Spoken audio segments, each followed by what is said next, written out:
What's up, people? It's Ian Money. Myself the other day, I did make a video and I was a little heated.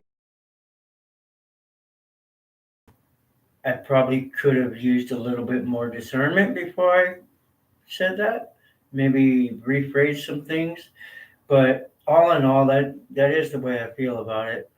Um, it's funny how the world works. Um, when we're young, we get trapped up in these thoughts, and and in these situations that change us for big time. Um, I'd like to start with a prayer before I do this, but Father God, we just come to you, and Father, I just ask for your strength right now and your fearlessness, Father. Give me give me the words that I need to say, and let me be bold with what I talk about, Father, and let this touch whoever it's going to touch, Father, and let your will be done with it. Thank you for this day, and I ask you to forgive me for my shortcomings, and and in Jesus' name, Amen. So, anyways, it says right here. This is it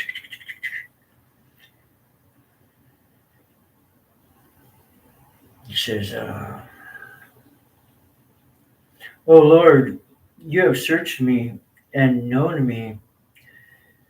You know my sitting down and my rising up. You understand my thought afar off. You comprehend my path and my lying down, and are acquainted with all my ways. For there is not a word on my tongue, but behold, O Lord, you know it altogether.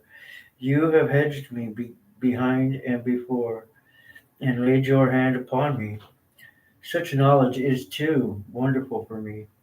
It is high, I cannot attain it. Where can I go from your spirit? Or where can I flee from your presence? If I ascend into heaven, you are there. If I make my bed in hell, behold, you are there. If I take the wings of the morning and dwell in the utmost parts of the sea, even there your hand shall lead me, and your right hand shall hold me. If I say, surely the darkness shall fall upon me, even the night shall be light about me. Indeed, the darkness shall not hide from you, but the night shines as the day. The darkness and the light are both alike to you.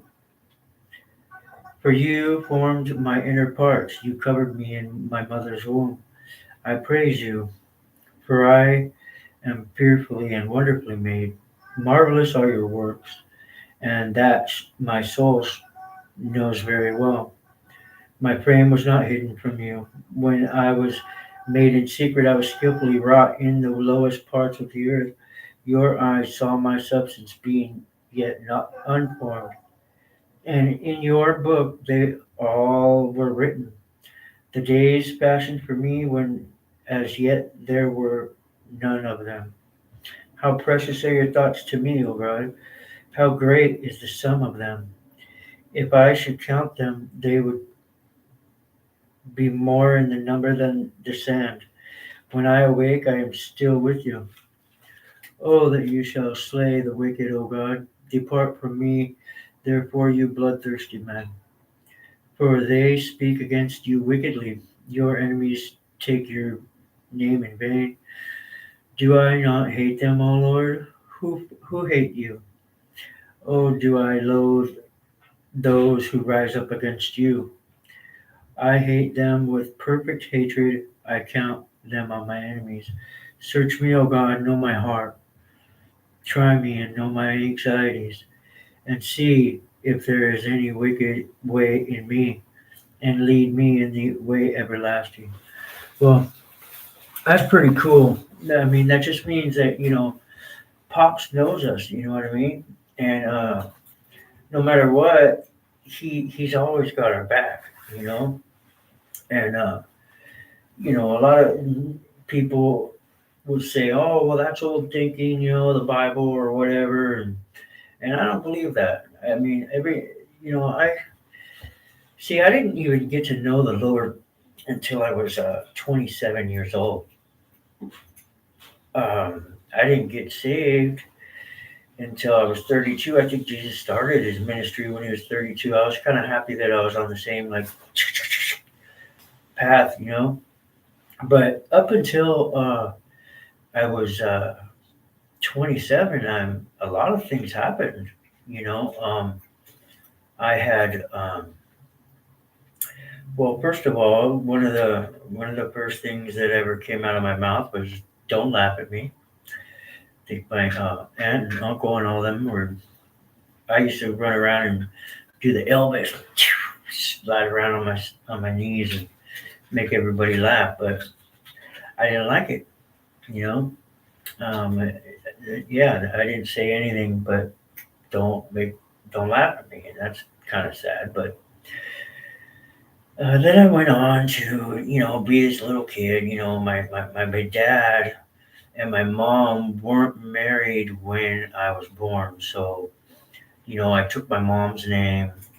My dad wasn't there to sign the papers, so I didn't have his name on my birth certificate.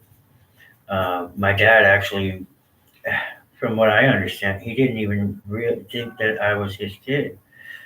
He thought I was some other dude's, and he married my mom out of spite. Uh, Someone told him, "Hey, if you don't take Ian and Laura and marry him, then I'm going to take him to Texas. You'll never see him again." So then, whoop, there I am. My dad married my mom. But prior to that, I remember my mom having an apartment, and we'd be. My mom was always a cook, so she worked in Venice. My mom's from Venice Beach and Santa Monica, and she would, Hulk Hogan would come into the restaurant there on Venice Beach, and she'd be cooking, and he'd always give him his food, and I'd be there playing around on the trapeze and all the stuff outside. But I saw him, but I didn't really meet him because I was too young to remember. But I was running around, always with my mom, and part of that was, you know, cool. I mean, from what I remember. But then the other things that I do remember were, things like rocks being thrown through the window with notes on them, or you know, other things. Just other things that like that go on in households. When your parents are fighting. See, my dad. I love my dad. I mean, my dad, as far as I know, he was a, he had good intentions, but him and my mom were just volatile. And in the midst of that, I was there, and I was, kind of the fall guy. I was the the tool to hurt them. They would hurt each other with me, like blah blah blah, or you know.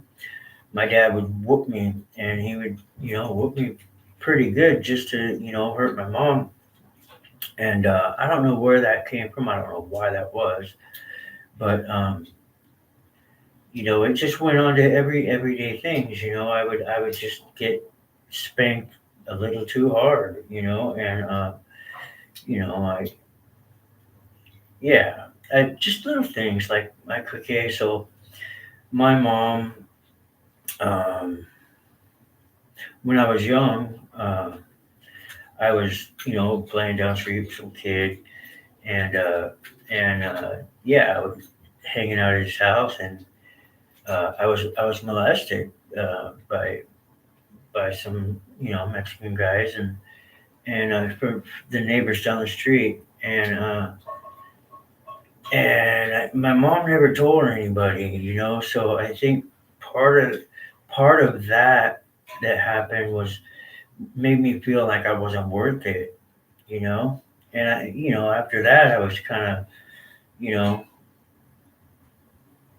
standoffish. I was just like, oh. Then I remember, my parents were always fighting, so it was volatile.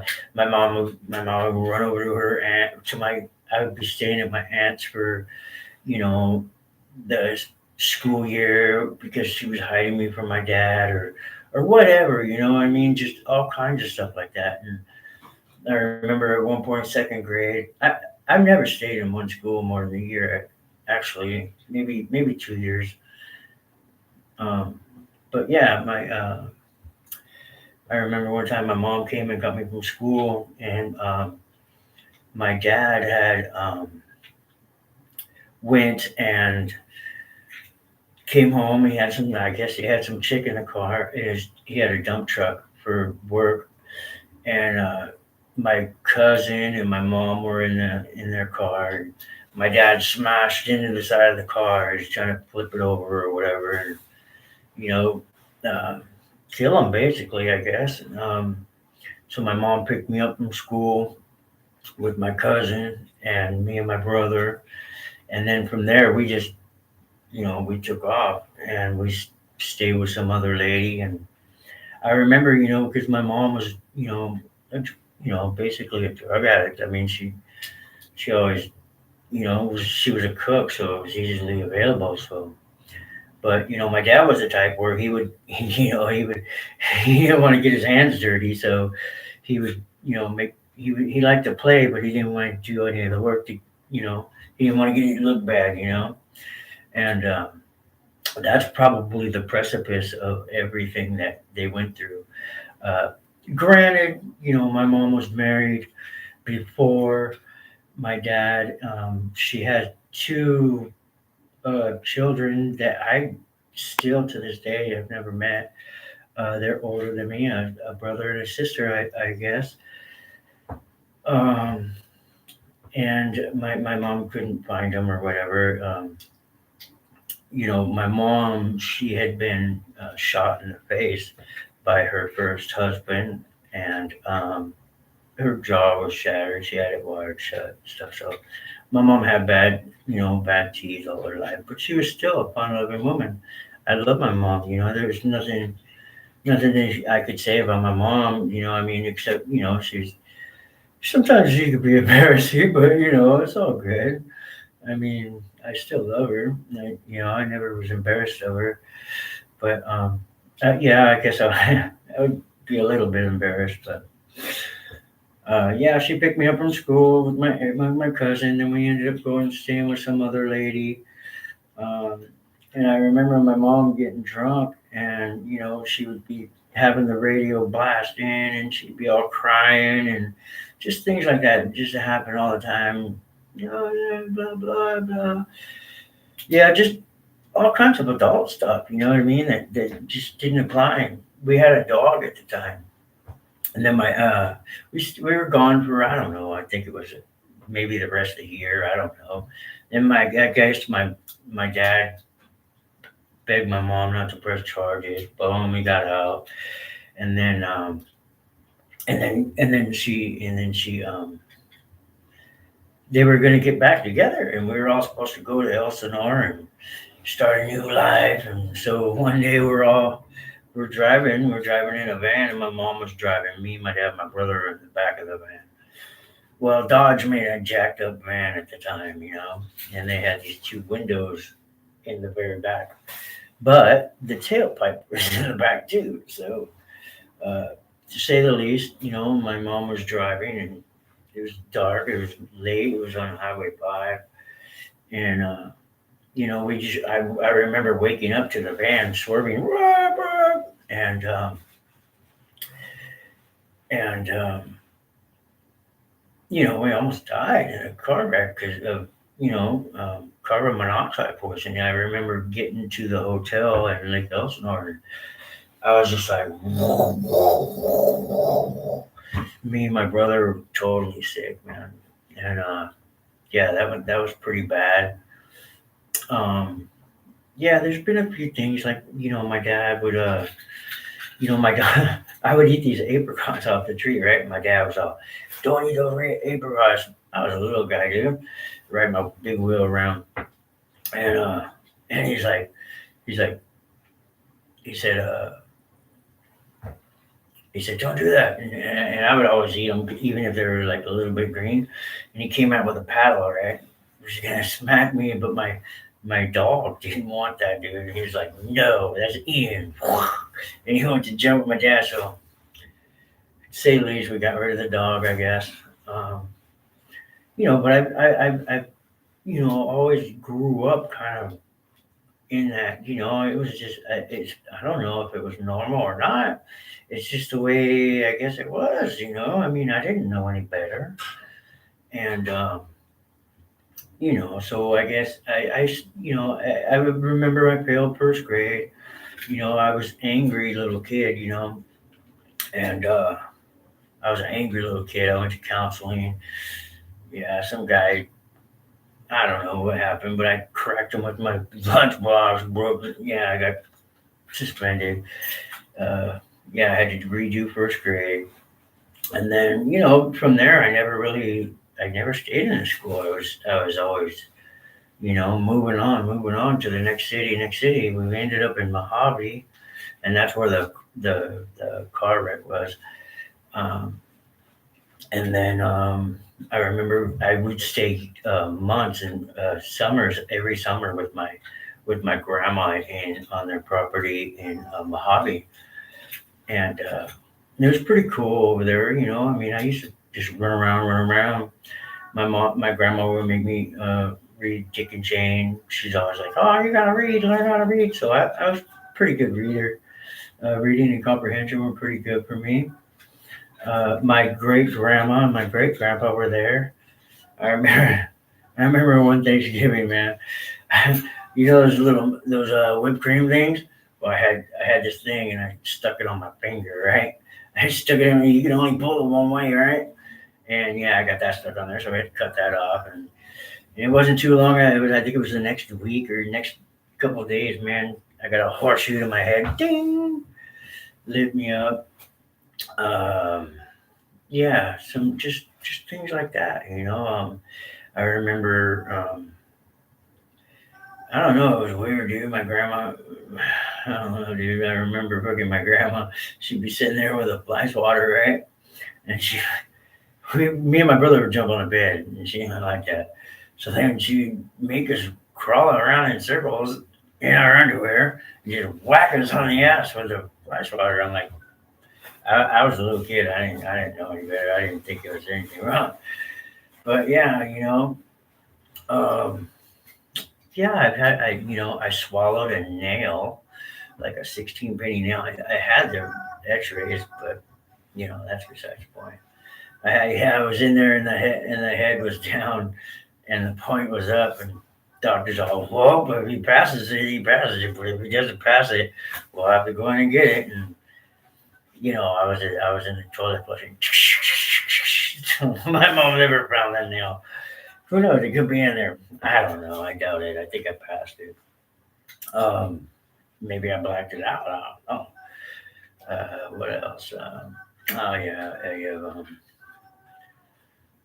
I just had some gnarly stuff happen to me, dude. Like when I was in sixth grade, I had come home from school, and my mom had been drinking. Her friend was over, and they were already talking crap about my dad before my dad got there.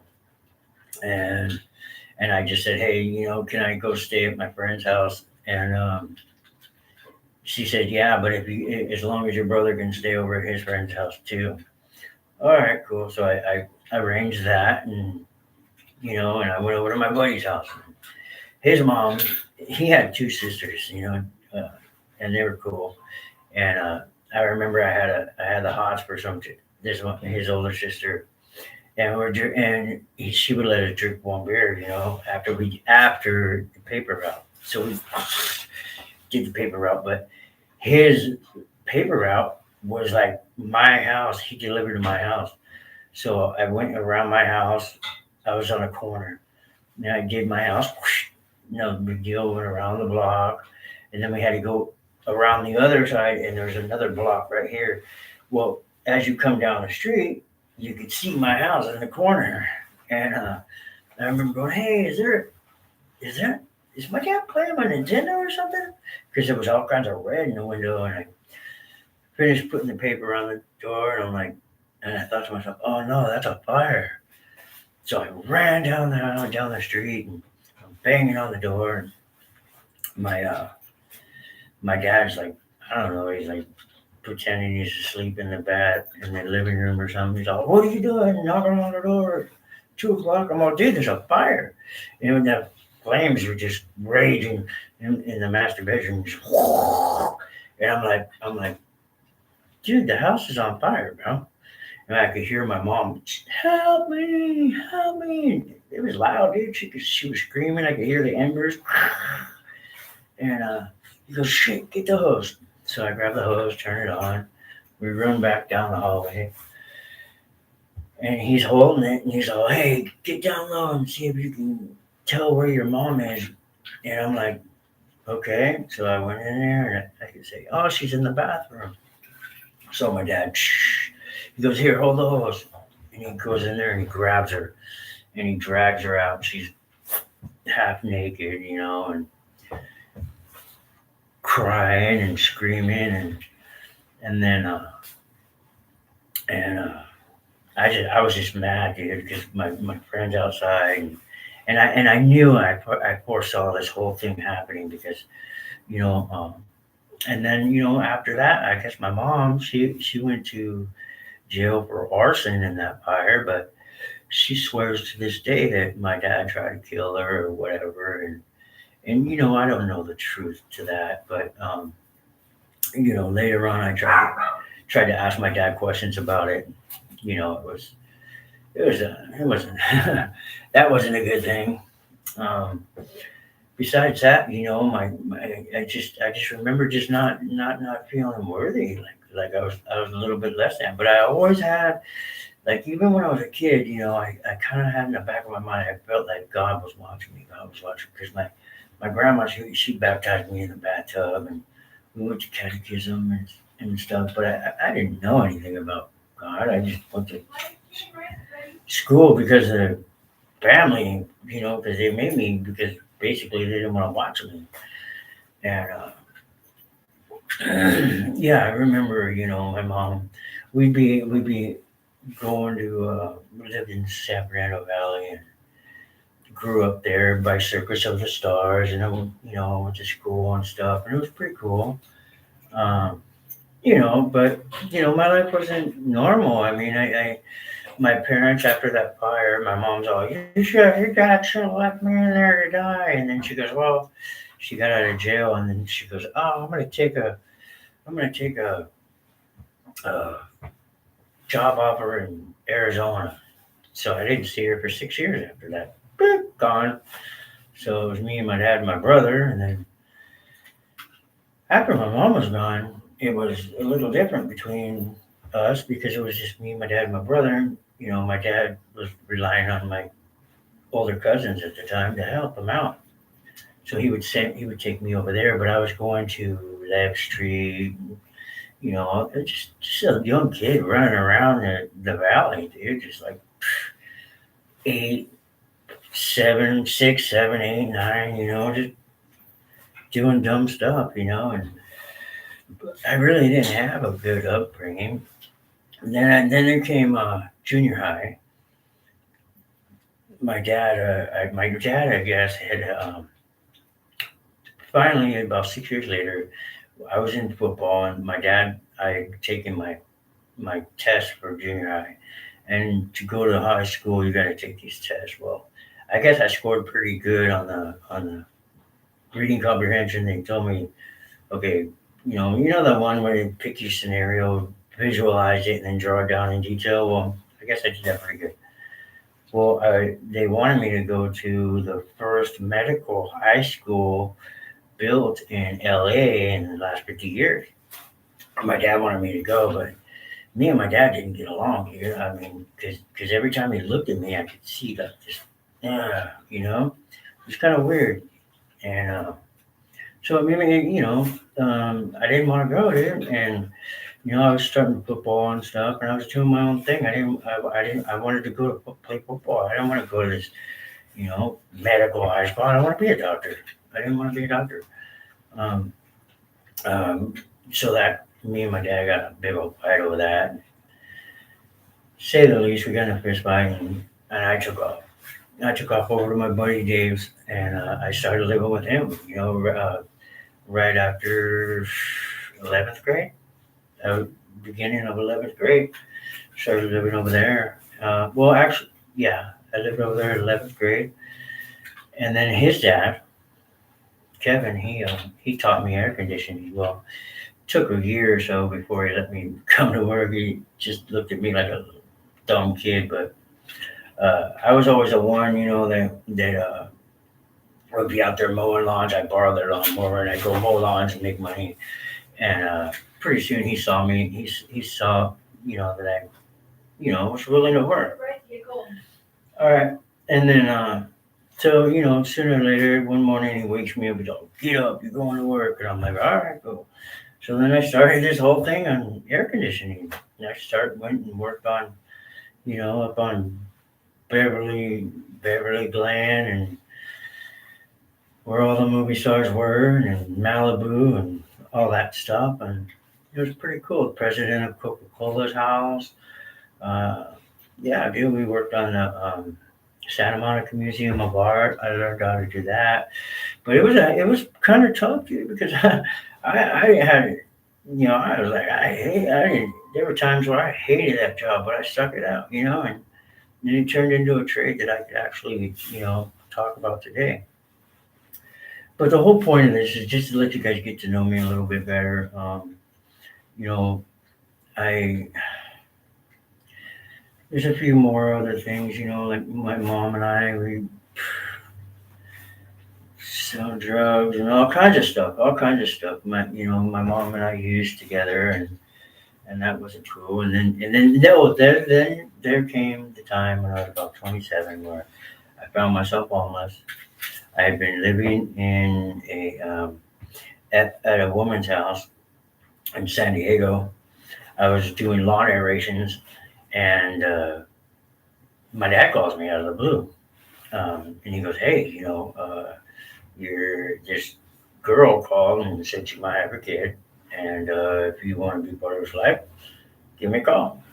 So he goes, "I haven't met her, but your stepmom Judy's gone to see her already and brought her some food, some clothes, and money for the kid. He looks just like you, I guess. But I'm not going to get involved unless I know for a fact it's yours. I'll pay for the DNA test." I'm like, "Okay." So I tell the chick I'm living with. She's like, "Beep," drops me like a hot. So I end up on a train, on a bus. And I go, "Well, who was it? Who is it?" He's all, "So and so." And I'm like, I was like, "Mm." But I went, and exactly at the time, what I thought would happen happened. I ended up getting stranded over there, and just a whole mess. So I ended up homeless. Finally got the DNA test.